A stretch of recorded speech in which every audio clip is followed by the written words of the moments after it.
मेराज किया हमारा नबी सबअ समावात, मेराज किया हमारा नबी सबअ समावात, नहीं भोला वहाँ नबी हम गुनहगार उम्मत, नहीं भोला वहाँ नबी हम गुनहगार उम्मत। এই রজব মাস একটি দামি মাস, রাহমাতুল লিল আলামিনের সফর হলো আসমানের দিকে।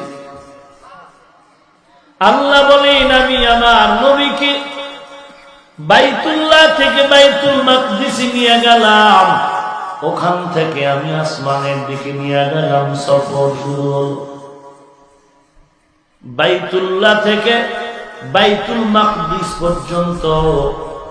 যেই সময় নবী সফর করলেন এটাকে সফর বলে, ভ্রমণ বলে। আর বাইতুল মাকদিস থেকে আসমানের দিকে সফরকে বলে মেরাজ। উরুজ থেকে মেরাজ, ঊর্ধ্বে আরোহণ করা। অধিকাংশ ঐতিহাসিকগণ লিখেছেন এই আকর্ষণীয় সফর হয়েছিল রজবের 27, হিজরতের আগের বছর। এ রজবের 27 রাত, হিজরতের আগের বছর আল্লাহ তাআলা আগুনের ভ্রমণ করালেন। 7 আসমান পেরিয়ে আল্লাহর বাড়ি নবীর দাওয়াত দিলেন।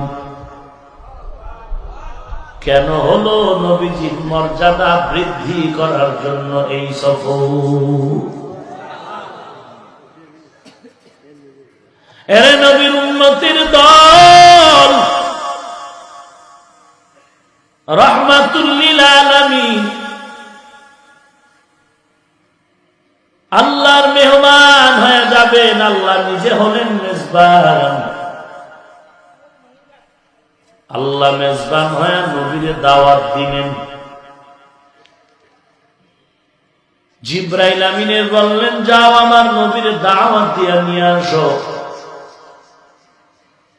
যাও আমার নবী আজ আমার মেহমান, জান্নাত থেকে একটা বোরাক নিয়ে যাও।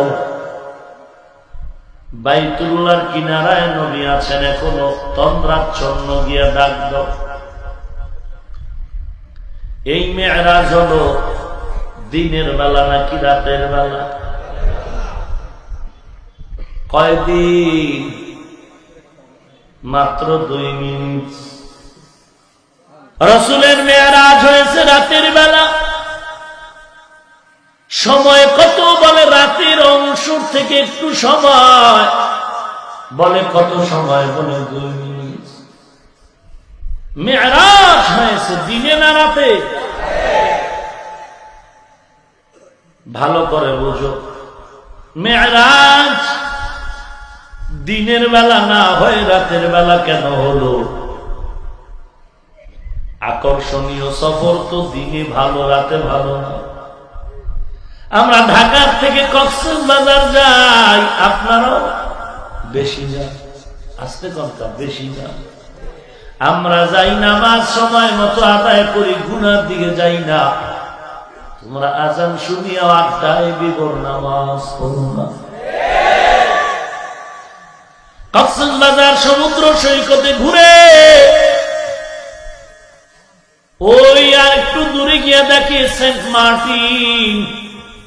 আকর্ষণীয় সফর, দেখা দর্শনে রাতে না দিন। কথা বলেন। রাহমাতুল লিল আলামিনের মেরাজ কত আকর্ষণীয় জায়গা, বাইতুল মাকদিস কত আকর্ষণীয় আসমান। এগুলো দেখার জন্য তো দিনটাই ভালো, রাতে হলো কেন? বলে রে বাবা, ব্যাপার অন্য কিছু না। প্রেমিকা আর প্রেমিকা, মাশুক আর মাশুকা, বন্ধু আর বান্ধবী, মহাব্বতের বন্ধনটা দিনের থেকে রাতে অনেক উত্তম। এজন্যই রাতে হলো